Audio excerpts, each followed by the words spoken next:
Welcome to the Spa Hive. I'm Julie Pankey, and I've teamed up with two of my business besties to flip this hive and spill the honey.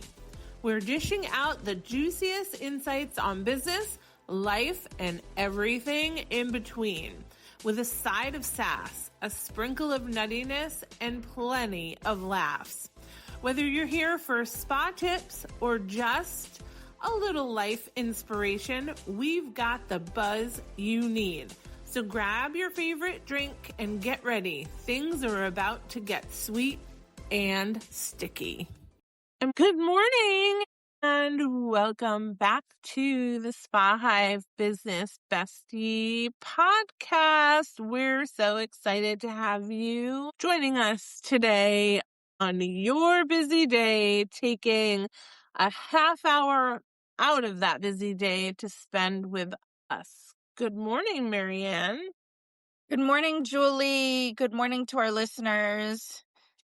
How's it going, Julie? Good, I'm good. I haven't had my herbs yet this morning. Maybe that's what's missing from my day so far.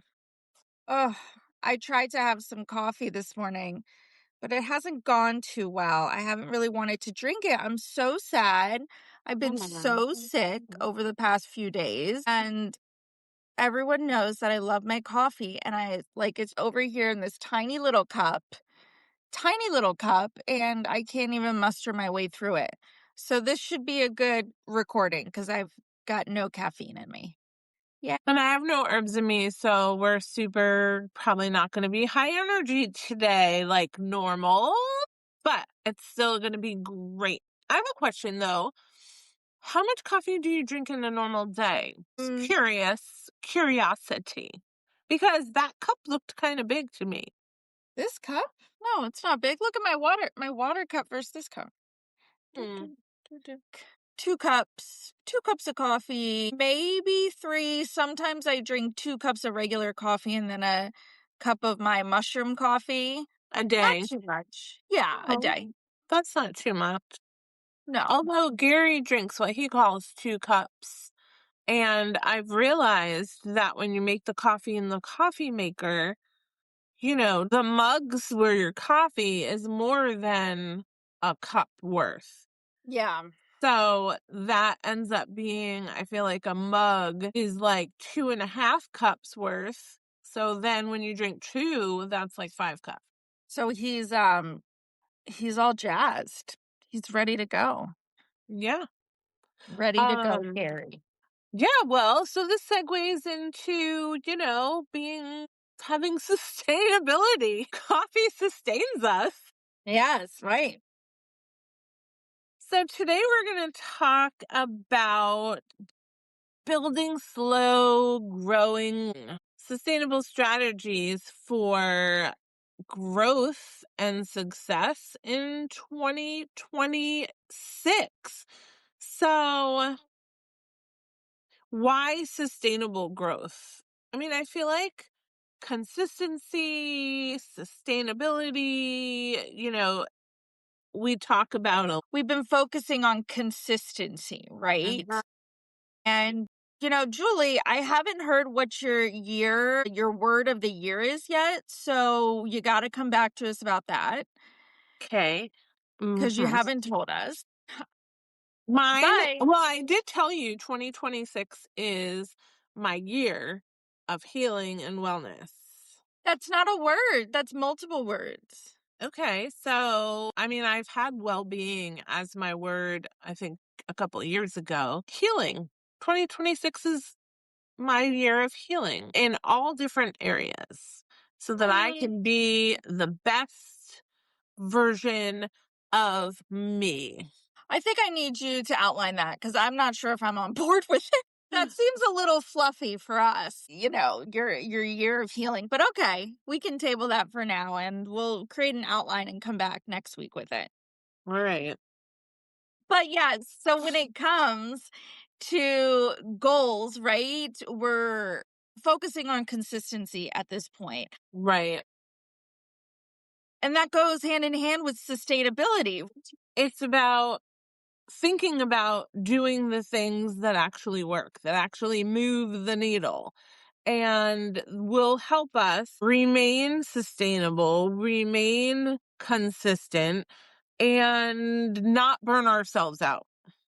Because that's another thing that we talk about, as women, as entrepreneurs. I mean, we do have some male listeners as well, moms, and so let's think about like what sustainable really means, in a business. I mean, if we're talking about business or I guess life. And when I look at it, I think intentional growth. Like, how can we be intentional in the things that we're doing to be successful at it? So I always will say, not just throwing, darts at a dartboard with a blindfold on. Like, how can we be really intentional and systematic to like throw the dart so it actually at least hits the dartboard and doesn't, require us to constantly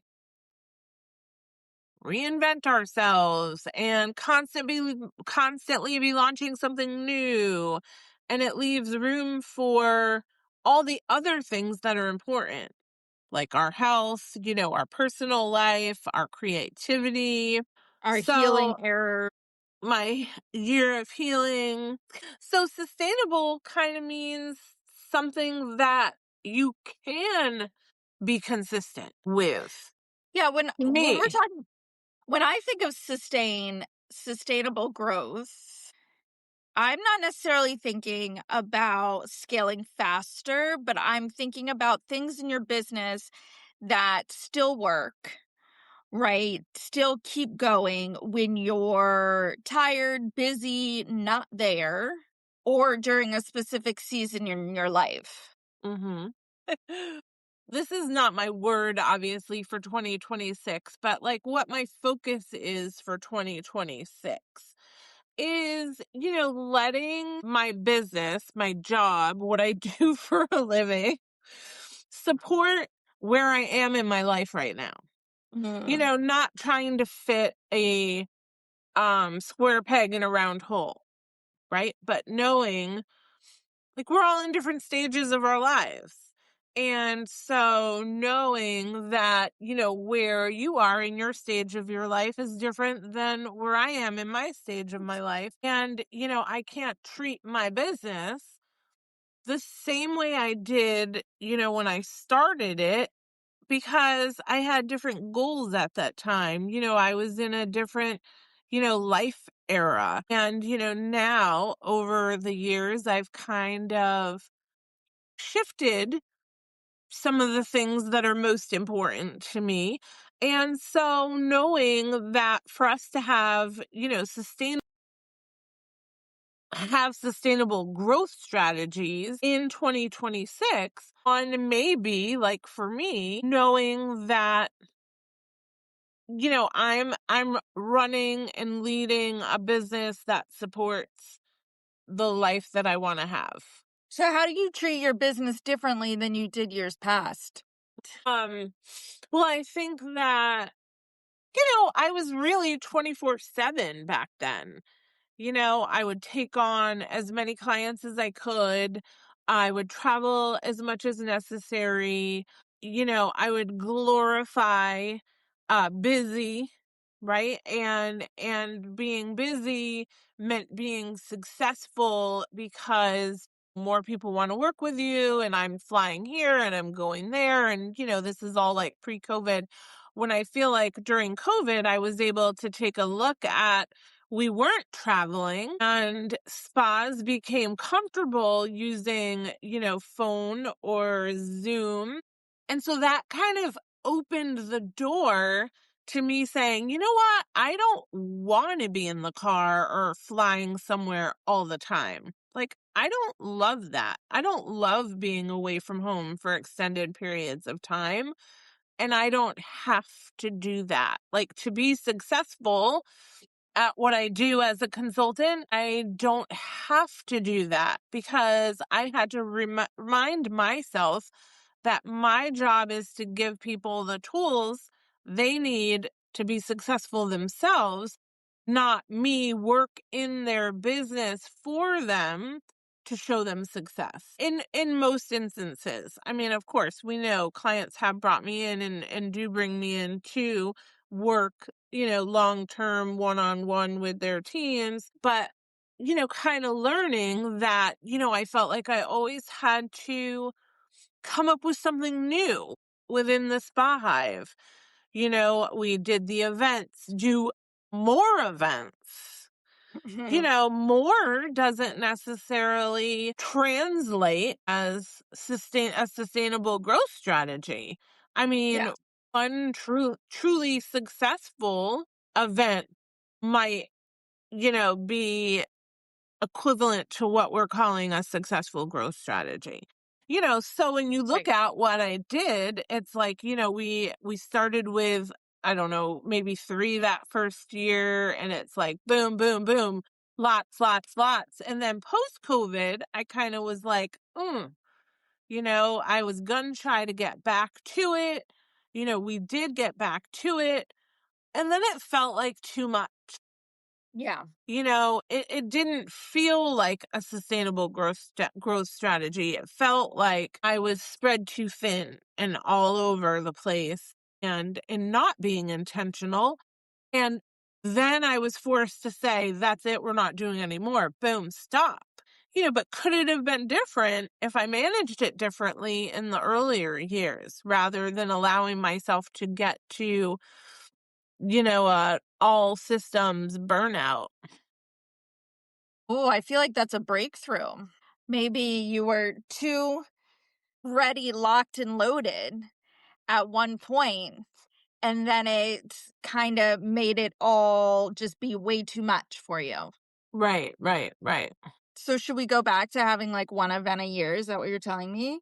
Well, I mean, I will say that, Oh, geez. people reach out to me all the time and ask if we're going to be having any events. I've had many people reach out at the beginning of this year saying, do you have any events on the schedule? Like, I'd like to, put Spa Hive in one of the events that I'd like to attend, and then they say why, they got so much out of it, and that's vendors and professionals, spa professionals alike. And I'm like, no, not anything, on the agenda for this year, but we are working and talking about maybe something, next year. I'll keep you posted. So I never say no, because who knows? I might just wake up tomorrow and be like, let's do an event and let's make it different. I have an idea. So never say no. Yes. Let's host a cruise. That would be so fun. You know how like people like host little groups that go on cruises and like you're part of like a bigger cruise, right? So it's not like Yeah, you're yeah. like it's not like I'll be the captain of the boat or something. But wouldn't that That'll be be Captain fun? Gary. Yeah, on a cruise boat. I'm not sure. I think that would be too much stress for him. But wouldn't I don't know. I mean, could be fun, or we all come back with norovirus. well, yeah, I mean that could happen no matter what, right? But That's true. I follow these people on Facebook that are like cruise ship influencers. I don't know how this came in my algorithm, but now I'm all about this life. And she Huh. hosts, so she travels around in cruise ships, and her husband is the chief staff engineer, I think. Someone's going to know this, right? And they're going to be like, I know who you're talking about. So she travels around with her husband, and so they get a cabin, right? But she also sells jewelry on the side, which is interesting. But also what she does is host groups on cruises. So she does like a little bit of everything, and she brings like So a you want to 100. reach out to her. You want to reach out to Yeah. her and be like, we'd like to bring our Spa Hive group to a cruise. Can you help us? You know what? She actually, I think you guys would get along from everything I know about her on social media. I think it would be a good fit. But yeah, she hosts like 100 people. I mean, that would be too many of a group for us. But I think a part of sustainable growth is finding tools that can really propel you forward and that can keep you on the path. So, sustainable growth is Yes. also about finding the path and staying on your path and, in some sense, staying in your lane. Um, this is why courses and frameworks and learning engines are used for growth and not just shiny things to look at. Julie, do you have a course? I was going to ask you, I think people would benefit from our course. I do Yeah, have a course. I think that as we do as we live life, right? You're in your business, you're, a mom, working part-time, full-time, you may work in a full-time job and have a side hustle. That learning isn't a nice to have. It's an infrastructure on how to help you be successful in whatever it is you want to be successful at. It helps to create more clarity. It shortens the learning curve. And this is my favorite for people to know, is that it prevents expensive mistakes. And this is why my course would be so great if you're in the spa industry, because there are so many businesses that I work with, and you know who you are. You are so busy in the business. You're in it. Maybe you're still doing facials or massage, right? And trying to grow your business. It's hard to say, how am I going to go to an event like Spa Hive? I'm so busy. You're a spa director still working the front desk. It's so busy and it's hard to prioritize, education opportunities. But that can be one of your biggest mistakes because, I work with a lot of a lot of businesses that say, I just don't have the time. But then you're missing opportunities to do things differently, do things easier, and learn things that can give you more free time so that you can have that work-life balance that we talk about so often. So on Udemy, right, MaryAnn, we have a course just for you. Yeah, so it's called the Spa Startup 101. It has over 3 hours of video lecture by Julie Pankey, the spa coach. It has, 25 plus different resources, including business plans, business blueprints, as well as everything from interview questions to designing your menu, revamping your menu. And Julie, I think you hit the nail on the head when you said, you know, education can prevent you from having some of these very costly mishaps, right? So it's not just for people that are just starting out. This is really a tool that, you can take as you go through your business and brush up as you go. I like to think of it as being more proactive and not reactive, right?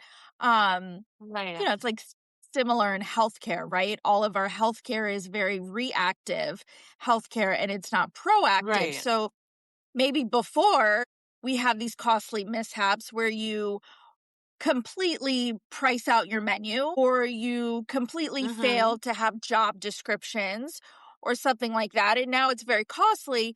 Maybe going in now and doing some of these fine tuning. You've already started. Okay, that's great. We're not saying to close, keep going, sustainable. But going through and fine tuning your business, this is a really great tool for that. And what better time of year than to do it now, honestly?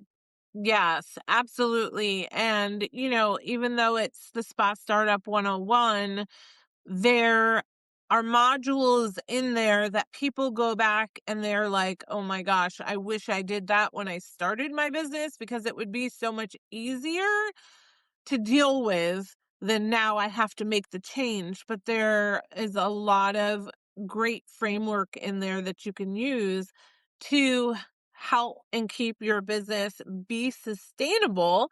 There's also a marketing module in there that we talk about, and that's kind of our last tip, I think, for sustainable business in 2026 is remembering that your audience. So again, so many spa owners or managers say to me, like, I'm burnt out. I am tired. I am not a social media person. I don't have time for that, right? And I don't have money to hire someone. And I just want to say that, marketing is another thing that you have to be consistent at. And you will reap the rewards of that consistency. And I've seen in 2026 some new small businesses start that were really intentional and stayed really consistent on just, say, social media.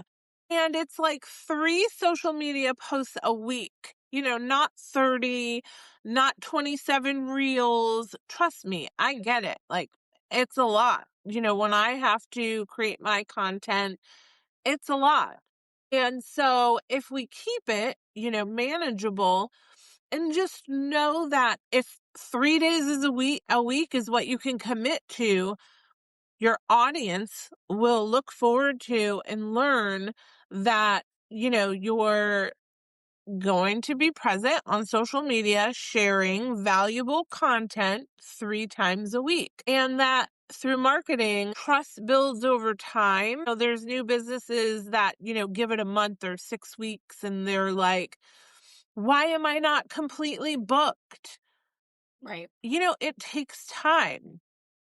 Things take time. So that's something that I want you to stick to in 2026 as a sustainable method to like grow your business. And know that like viral moments are fun, Mm-hmm. but boring consistency is what pays your bills. I love it. Nail on the head, Julie. I feel like we've been seeing this firsthand too. So, we learn alongside our listeners all the time. And so, a strategy that we have started this month, going, starting the new year, is to revamp our email marketing campaign, right? So, we've made a deliberate attempt to be sending 2 emails out every single week to our audience. If you're not in those emails, go ahead and head over to our website, which is juliepankey.com, and sign up, and I'll filter you right through and you'll get one of our lovely emails. But we have seen a huge uptick of open rates. We've seen even conversion rates. So we've sold things through these emails, and our listens, our downloads for our podcasts have gone up. And this is just through telling people, right? Consistency in the emails. And They're being not consistent. earth-shattering. Yeah, they're not earth-shattering emails, but they're filled with, value and have a personal touch to them. Well, I think that, really kind of going back to the basics and thinking about what can be sustainable for you at this time, and putting that in place, you're going to really see your growth. You're going to grow. Now, you might not be skyrocket, right? So might not be those viral moments that Julie was talking about, but it's going to prove off in the long run. Hmm. And I think now people want, tailored routines, businesses that evolve with them. This mirrors what clients expect from brands now, which is personalization without overwhelm. Like, they don't want to be overwhelmed. And I think that we have a global wellness statistic about routines.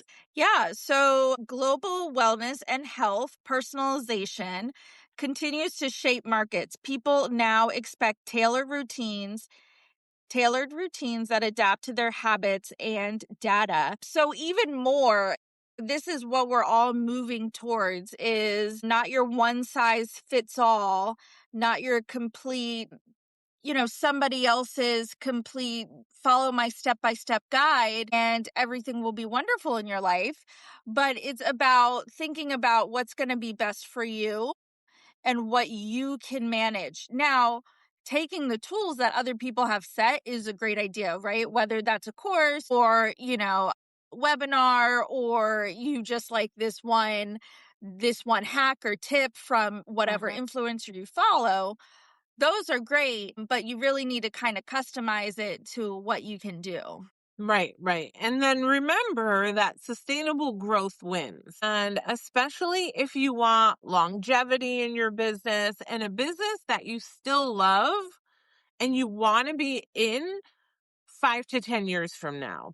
So you don't need to grow fast. You need to grow smart and steady. Remember, slow and steady wins the race. When I used to run races, and that one time I ran a half marathon, I told myself the whole time, as people were passing me in the very beginning, going full steam ahead, I said, slow and steady wins the race.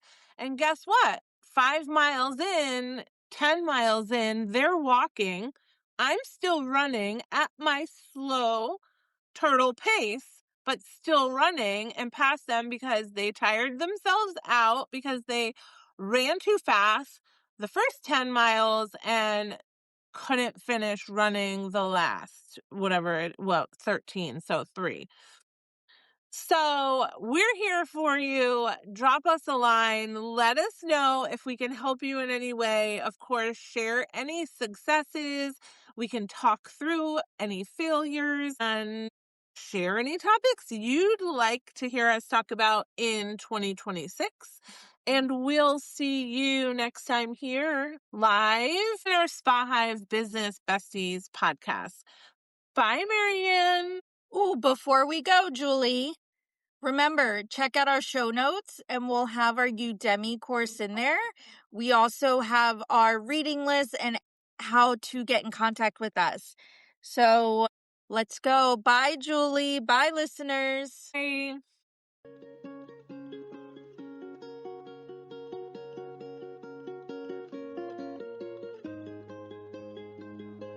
If I've piqued your interest, even just a little bit, about the Spa Hive, good news. You can learn more over at our free Facebook community.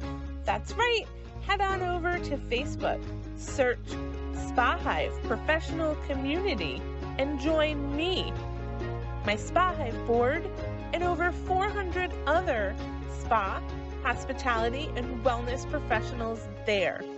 The community is always free, chocked full of tips, tricks, and educational content to serve you. Look forward to seeing you there.